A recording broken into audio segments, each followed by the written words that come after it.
낭낭님들 안녕하세요. 일주일 기다려주셔서 너무 감사했어요. 와, 현대인의 생활 속에서, 저 같은 경우는 이제 조금 딜레이가 돼서 5일 정도를 완전히 시간을 멈추고, 어떤 하나의 일에, 이제 장례식이라는 그 일을 위해서 시간과 공간을 이렇게 오롯이 드러내서 한 공간에 어떻게 보면 있었던 거고 되게 특정한 일에만 이제 몰두했던 거잖아요. 근데 그러고 난 다음에 일상으로 복귀하는 게 보통 일이 아니라는 생각을 이번에 좀 해보게 됐어요.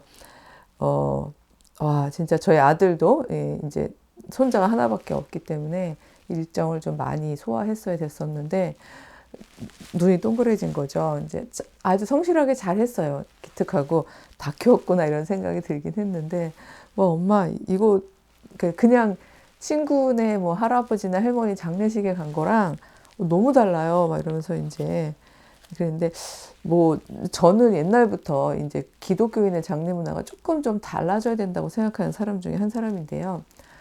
이 뭐 유가족의 편리함 때문이 아니라 이 장례 문화 자체가 이제 우리나라의 어떤 전통 문화의 그 삶의 주기, 생의 주기나 공간하고 맞물려 있잖아요. 예, 그러다 보니까 지금 어떤 현대인의 삶의 주기나 이 공간하고 또 시간성하고 너무 맞지 않고 그리고 또 무엇보다도 그 어떤 생애사를 통해서 쭉 살아왔던 그 한 사람이 그 이제 하나님께 돌아간 그 사건을 저희가 추모하고 애도하고 기억하는 거라면 충분히 지금은 다른 방식일 수 있겠다. 제가 이제 아이디어 같은 것도 있고 그런데 아직 일단 며느리 입장에선 그걸 제시하기가 어려운 배치고요. 모르겠습니다. 뭐 친정에서는 어떻게 될지 그것도 모르는 일인데 예, 그래서 조금 크리스찬은 좀 다른 문화를 만들어도 좋겠다. 어쨌든 이런 생각이 들어서 예, 시작 전에 잠깐 예, 요즘에 이렇게 생각했던 생각을 좀 나눠 보았습니다.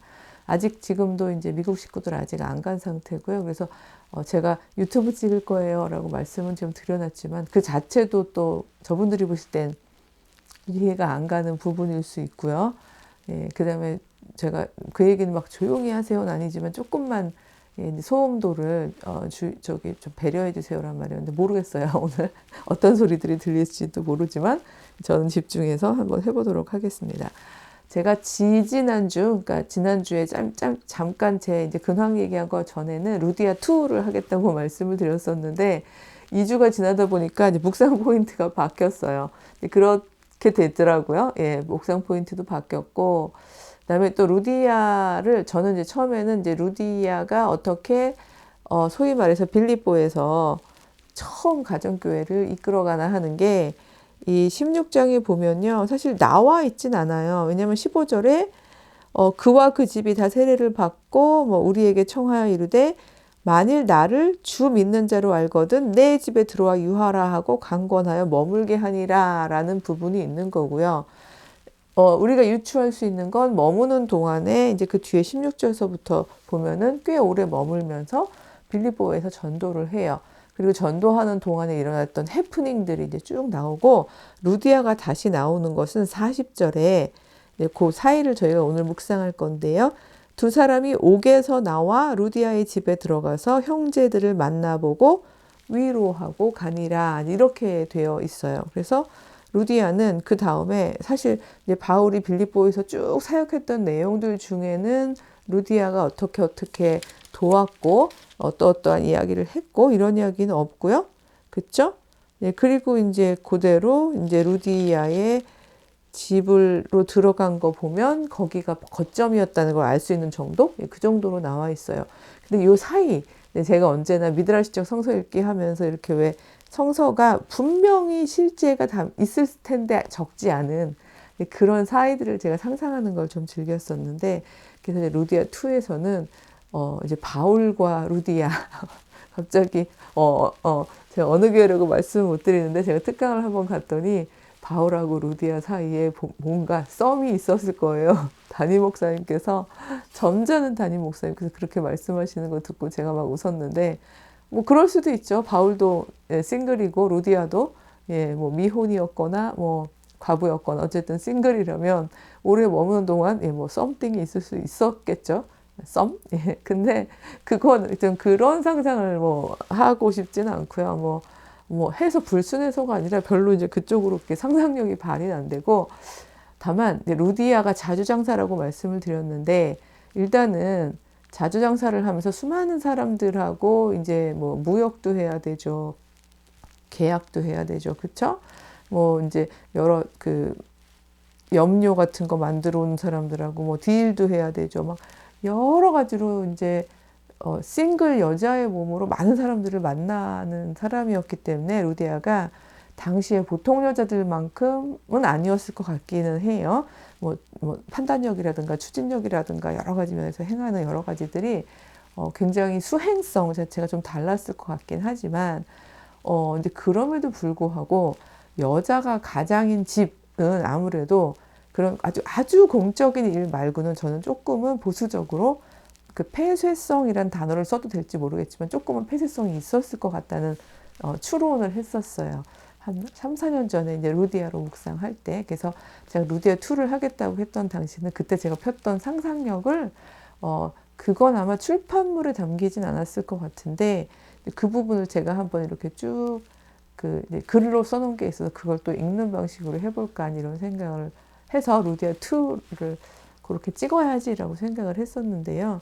그 출판물을 읽는 것보다 오늘 이렇게 또 묵상을 하면서 그 부분을 읽다 보니까 그 사이에 지금 이렇게 끼어 있는 이제 간수 이야기를 좀 해볼까 이런 생각이 아침에 들었어요. 그래서 뭐 유튜브의 장점이기도 하죠. 예, 막 미리 기획해가지고 데스크에 도장받고 그거대로 해야 되고 이런 상황은 아니기 때문에, 그래서 오늘은 또 묵상 가운데 떠오른 대로 이제 간수 이야기를 좀 해볼까 싶습니다.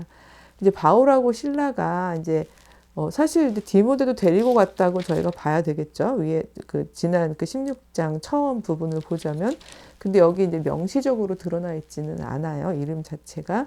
근데 이제 바울하고 실라가 감옥에 갇힌 사람의 이름에는 실라가 들어있기 때문에 제가 지금 실라를 언급한 거고요. 쭉 바울 전도단이라고 표현해야 될까요? 바울 전도단이 쭉 이제 전도를 하고 다니면서 여러 가지 일들이 있었죠.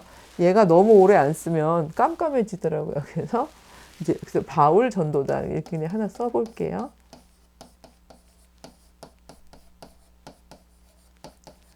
처음 그러니까 옥에 갇히게 되는 계기가 되기도 했었는데, 여기에 보면은요, 귀신 들린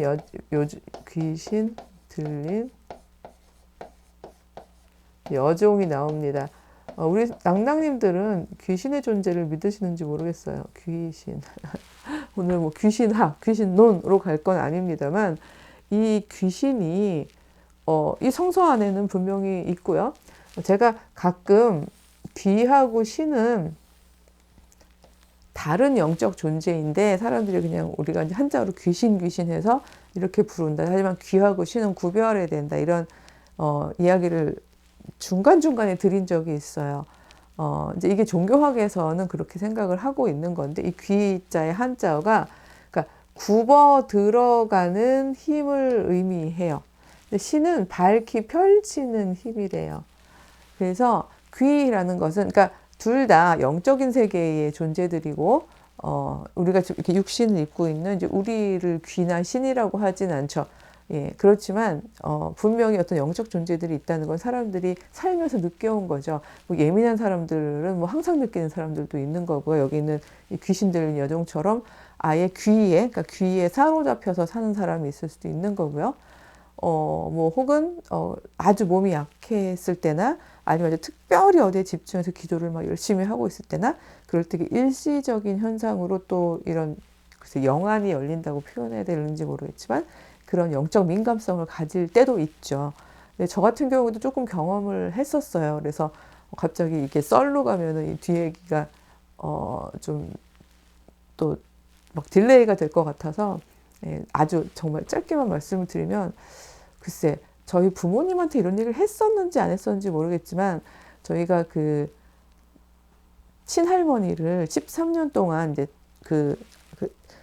그게 아마 뇌졸중이셨을 거예요. 그래서 이제 몸을 반을 못 쓰시게 되고, 그래서 이제 집에서 모셨던 적이 있었는데, 돌아가시기 한 2, 3년 전부터는 그러니까 제 방하고 할머니 방이 옆에 이렇게 같이 있었는데, 제가요, 그러니까 이렇게 형태를 본 건 아닌데 뭔가 이렇게 응집된 상태. 이거 잠깐요.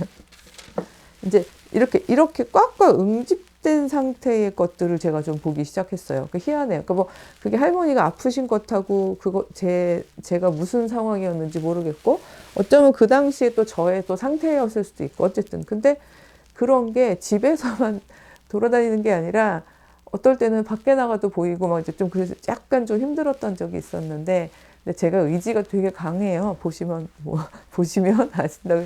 그래서 기도 드릴 때도 완전 극 T형 기도를 좀 드리는 편이거든요. 그래서 하나님 저 인정해요. 저런 응집된 것들이 있을 수 있죠. 근데 저도 종교학도 공부하고 그랬었기 때문에 사람이 죽으면 이렇게 사람이 가지고 있는 기운들이요. 이게 완전히 순수하게 흩어지지 않는다고 종교학에서는 얘기해요. 그래서 특히 억울하게 죽은 사람들이나 막 한이 많다거나 뭔가 순수하게 하나님께 돌아가기가 어려운 사람들의 기운 같은 것들은 안으로 굽어 들어가서 응집된다는 거예요. 한 사람의 것도 그런데 만약에 어떤 특정한 비극, 역사적 비극 때문에 그게 많이 굽어 들어져가 있으면 그러면 이제 그 기운은 더 커다란 기운이 될 수 있겠죠. 그래서 한풀이, 우리나라에 왜 무속 신앙에 한을 풀어야 된다 이런 이야기들이 있잖아요. 근데 어떤 그런 개념들이 너무 성서적이지 않아? 라고 이야기하기엔 우리 성서 안에도 분명히 굽어 들어간 영들에 대한 존재들의 증거가 여기 지금 나와 있는 거고, 저도 어떤 일정 기간을 느꼈다는 거죠. 기도하면서 하나님 저 이런 거 보기 싫은데요. 이제 막 이런 이제 기도를 좀 많이 드렸었는데, 제가 반 농담 삼아 얘기하는 게 제가 그러니까 한국 나이로 26, 미국 나이로 이제 25살 때 미국 유학을 갔는데, 비행기 타고 갔더니 미국 땅에 보스턴에 내렸더니 안 보이더라고요. 그래서 제가 웃으면서 비행기는 못 탔구나. 약간 그렇게 생각하기도 했었는데, 아마 제 상태가 혹은 또 하나님께서 그래 넌 그런 정도 그런 민감성은 네가 그렇게 싫다니 주지 않으마 라고 하셨을지도 모르죠. 그래서 지금 저는 느끼지도 못하고 보지도 못하지만 그런 민감성을 가진 사람들이 있을 수 있다는 거는 인정을 해요. 근데 여기 여종은 귀만 들렸는지 이제 혹은 모르겠어요. 왜냐하면 이 여종이 평소에는, 그러니까 사람들이 보거나 미리 얘기하지 못하는 것들을 굉장히 잘 맞추고 봤겠죠. 그러니까 이 사람을 가지고 주인들이 이제 유익을 얻을 수 있었던 것 같아요. 이게 영험이라는, 그러니까 영험하지 않으면 사람들이 와가지고 뭐 묻고 뭐 답을 얻어가고 그러겠어요. 저는 이 부분 자체를 부정하는 건 어떻게 보면 저희가 실제를 부정하는 거라는 생각은 들어요. 그러니까 이 실제라는 건 영원한 실제를 얘기하는 게 아니라 그냥 있는 현상들이요. 이 현상으로서 그런 일이 있을 수 있는 거죠. 그리고 이걸 가지고 이 주인들은 아마 굉장히 유익함을 얻었었나 봐요. 근데 문제는 이 여종이 주인들이 시키는 것만 해야 되는데, 그쵸? 그러니까 왜냐면 이 여종은 지금 이제 귀가 들린 거잖아요.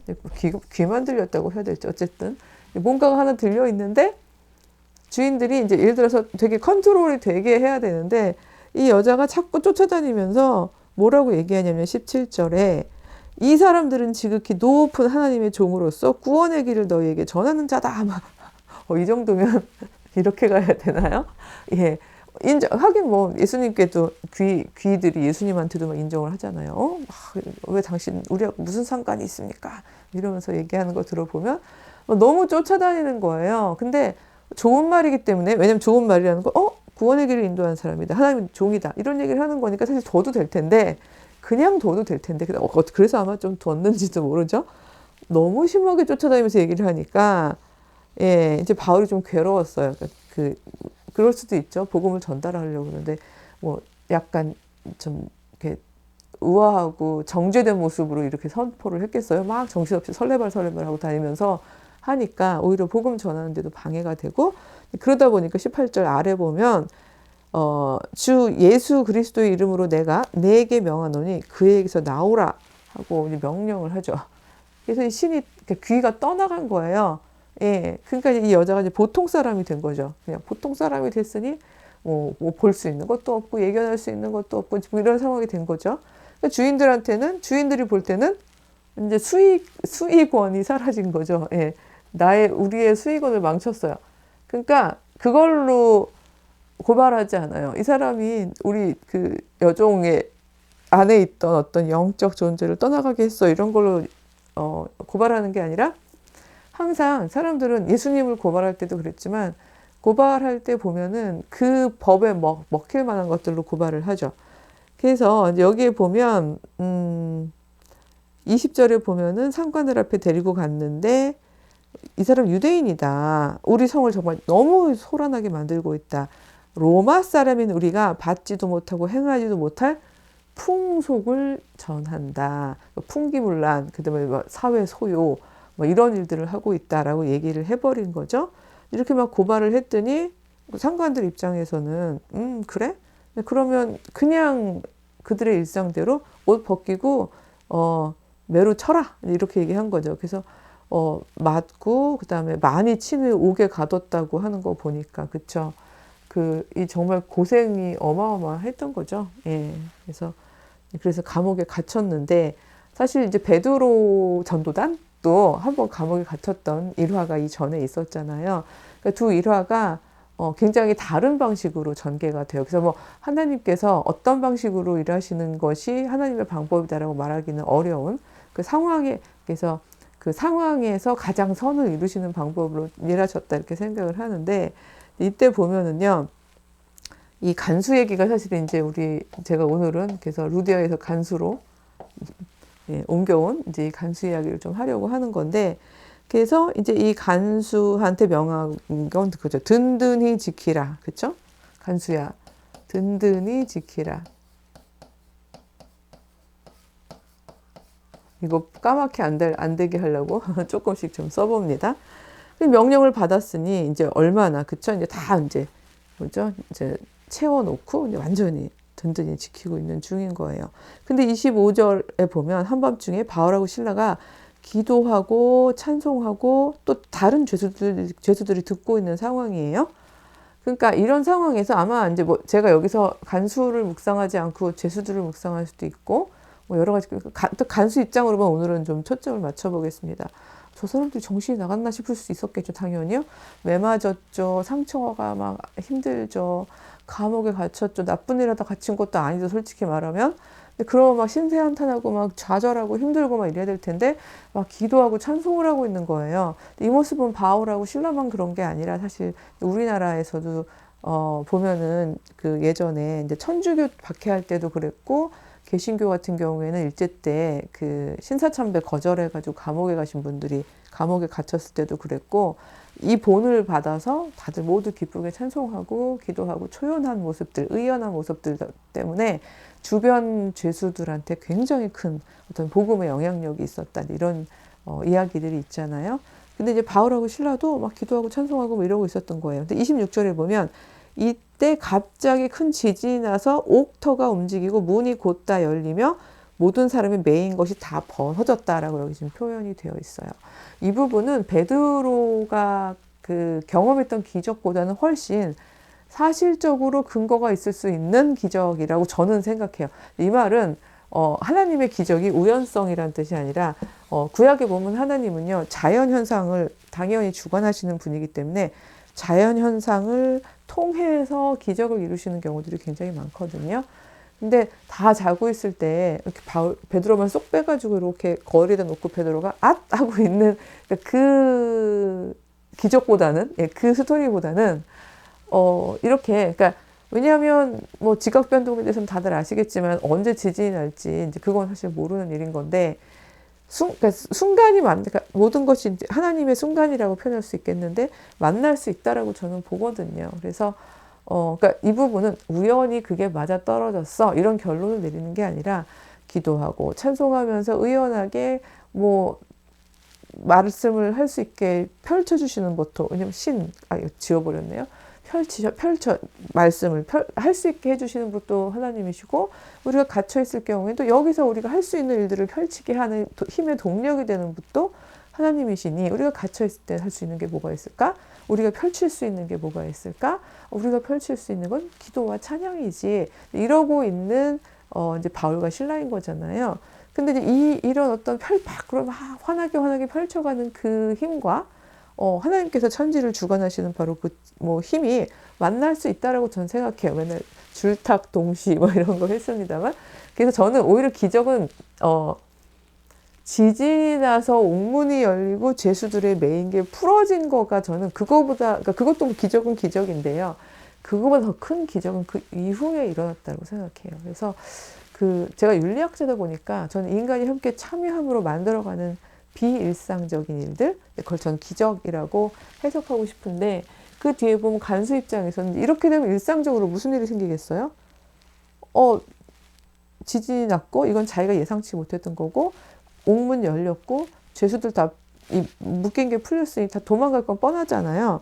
그러니까 이제 기가 막히니까 내가 이걸 다, 왜냐면 든든히 지키라가 자신의 수행 업무인 건데, 큰일 났다 싶으니까 27절에 보면은 간수가 자다가 깨어 옥문들이 열린 것을 보고 죄수들이 도망한 줄 생각하고 칼을 빼어 자결하려 하거늘, 이렇게 되어 있죠.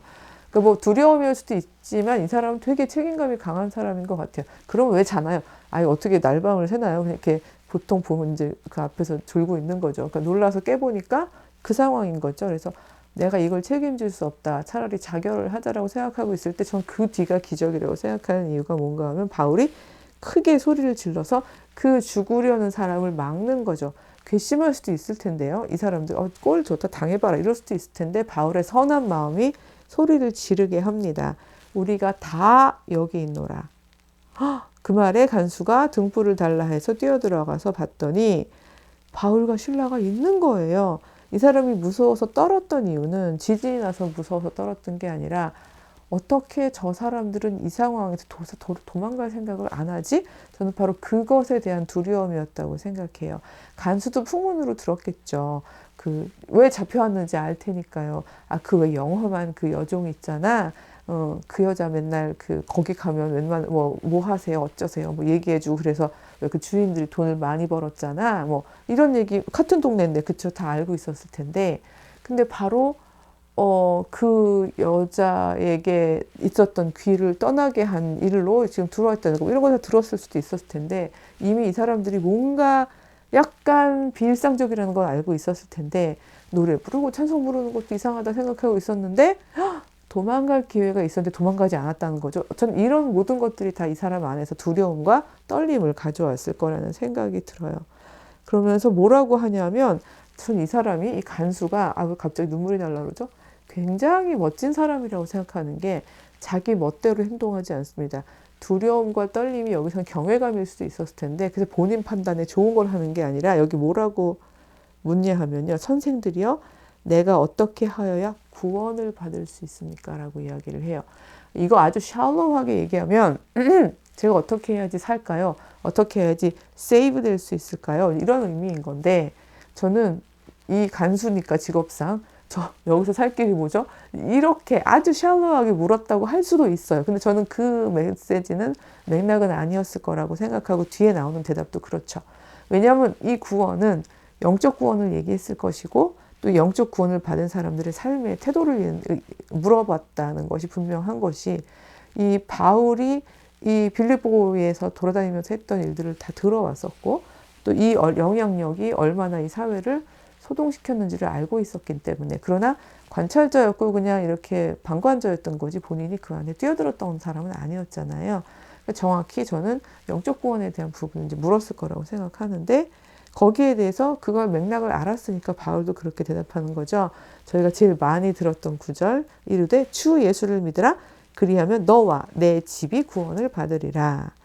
그 말씀을 듣고는요, 그 사람과 집에 있는 모든 사람에게 다 전하게 되고, 그러니까 주의 말씀을 그 사람과 집에 있는 모든 사람에게 전하게 되고, 그 다음에 간수가 직접 그 맞은 자리를 씻어주고 온 가족이 다 세례를 받고, 그 다음에 심지어 자기 집에 음식을 차려주고 온 집안이 하나님을 믿고 크게 기뻐하고, 이런 일들이 일어나는 거죠.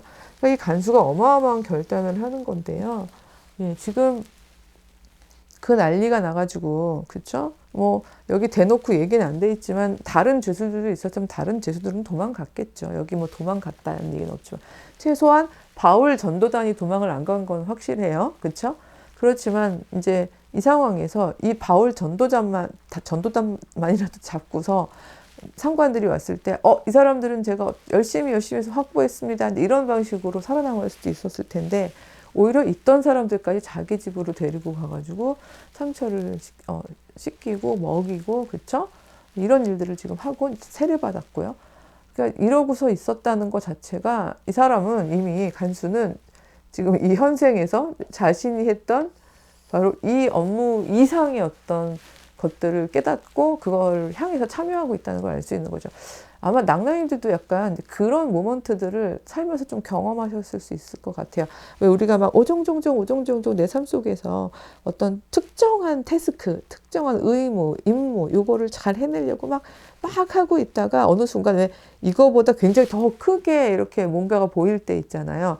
더 큰 판이라고 해야 될지 아니면 더 큰 관, 더 큰 방향 이런 것들이 보일 때 이게 정말 작아지는 이게 방관하거나 외면하는 게 아니라 이 사건 자체가 되게 작고 별거 아닌 것처럼 느껴지는 그런 순간들이 있잖아요. 그래서 크리스천의 의연함은 그 부분이라고 생각해요. 우리가 살고 있는 이 세계 안에 다 담기지 못하는 여기 분명히 내주하시면서 우리랑 함께 동행하시지만 여기에 담기지 못하는 더 큰 신적 존재에 대한 믿음과 경험이 저희가 있기 때문에 요 안에서 해결 못하는 것들에 대해서도 사실 되게 의연해질 수 있는 건 우리를 감싸고 계시는 그 힘에 대한, 그 선한 힘에 대한 믿음 때문인 거잖아요. 근데 간수도 이제 그 차원을 갖게 된 거죠.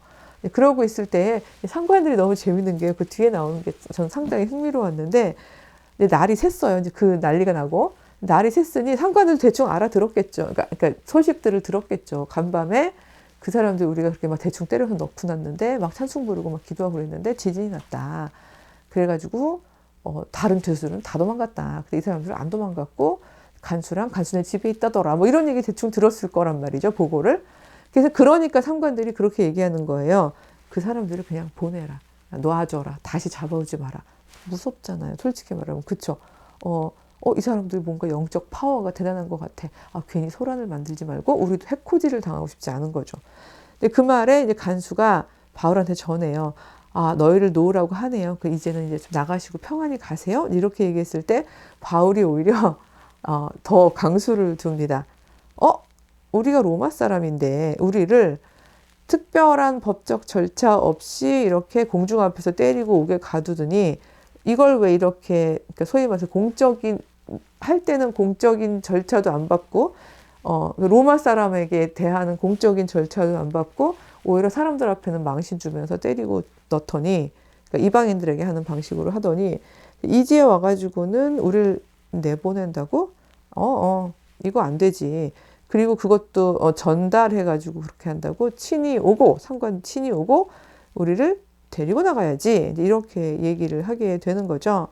그때 이제 부하들이 이 말을 전한 거예요. 그랬더니 로마 사람이었어? 이제 이게 사실 좀 치사하긴 해요. 그러니까 왜 미국 시민권을 가진 본토가 아닌 그 본토 배기가 아닌 사람들이 갖는 권한들 뭐 이런 거 요즘은 그런 게 이제 많이 축소됐지만 그래서 난 미국 시민권자야 뭐 이런 사람들이 있었던 것처럼 이 당시에는 이방인들이어도 로마 시민권자에게는 가질 수 있는 법적인 여러 가지 그 이익들이 많이 있었는데 놀라는 거죠. 몰랐어. 그쵸? 너무 명백하게 유대인 얼굴들이어서 몰랐는데 로마 사람이구나 두려워하고 직접 와요. 그리고 권하면서 데리고 가고 그 성에서 떠나라고 얘기를 해주는 거죠. 그래서 이 사람이 옥에서 나와서 루디아의 집으로 들어가서 형제들을 만나보고 이제 위로하고 갔다 이렇게 지금 되어 있는 거죠. 그래서 저는 이 묵상에서 이 뒷부분을 저는 더 큰 기적이라는 생각을 좀 하게 됐어요. 오늘 아침에 일찍 일어나서 이 묵상을 하면서요. 물론 하나님께서 천지를 다 움직이시기 때문에 지진이 나고 그쵸 이런 어떤 천재의 그 움직임 이런 것들은 충분히 하나님이 하실 수 있는 거고요. 그게 인간의 바램이나 염원 혹은 그 인간이 가지고 있는 어떤 상황과 만나면서 만들어질 수 있는 기적은 전 충분히 있다고 생각해요. 근데 그 기적보다 전 제가 생각할 때 우리가 인간적 차원에서 우리가 더 참여할 수 있는 더 큰 기적은 그 상황에서 우리의 딱 아주 작은 현상만 보고 아싸 풀렸다 도망가자 이런 것도 아니고요. 그쵸? 예, 그리고 저는 여기 뒤에 생략되어 있지만 너희가 직접 와서 사과해라라고 얘기하는 부분은 바울이 나 마음 상했어. 나 이런 대접받을 사람 아닌데 이 공중에서 옷을 벗기고 채찍질을 당하다니, 아우, 나 너무 창피해. 이거 사람들한테 나 이거 회복될 필요가 있으니 니들이 직접 오고 좀 잘 모셔. 이런 방식으로 이야기하고자 했던 건 아닐 것 같아요. 뒤에 묘사는 안 되어 있지만, 사람들은 그냥 정말 1차적으로 밀접하게 참여하고 있는 사람들, 참여하지 않은 사람들은 외부에서 보고만 판단하잖아요. 그래서 하나님의 말씀을 전한 사람들이 결국은 본인들의 어떤 그 법적인 행정권에 의해서 저렇게 잡혔고 들어갔다 정도면 소요함 정도로만 생각할 텐데, 이게 그냥 조용히 가버리게 되면 그 정도의 기억으로 끝나버리는 거잖아요. 풍문은 계속 돌 테고요. 그쵸?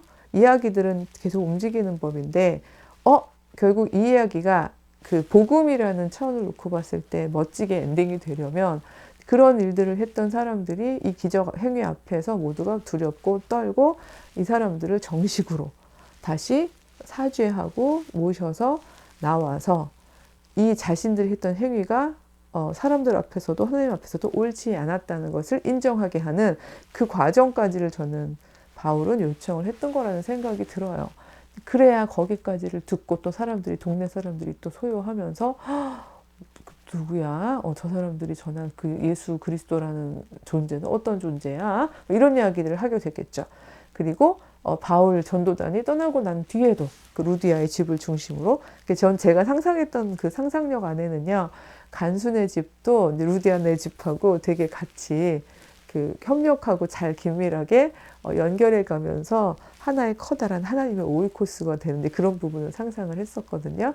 그리고 그 안에서 사실 간수라는 직업과 자주장사, 루디아, 근데 자주장사는 주로 굉장히 상류층의 사람들을 상대했을 거라고 제가 말씀을 드렸는데, 이 상상력을 통해서 루디아가 가지고 있었던 자신의 편견, 혹은 그래도 왜 아비투스라고 해야 될까요? 약간 이렇게 습관, 어떤 그 자신의 그 특별한 공간 안에서 만들어졌던 그런 되게 나는 저런 사람들하고 안 어울려, 약간 이런 그런 어떤 우아한 그러한 습관들을 뛰어넘어서 간수와 그 간수의 가족들하고도 하나의 집, 빌립보에 그러니까 하나의 교회, 하나의 집을 세워나가는 그런 훌륭한 그 가장, 그쵸? 그 하나님의 집의 가장, 한 집의 가장이었던 그녀가 이 하나님의 집에 또 가장이 되는 그런 모습을 보여주지 않았을까, 이런 상상력으로 이제 막 글을 썼던 거였거든요. 그래서 왜냐면 댓글도 있으니까 언제 제가 만약에 좀 시간도 괜찮고 글 찾으면요, 사실 못 찾은 거죠, 정신없는 통에.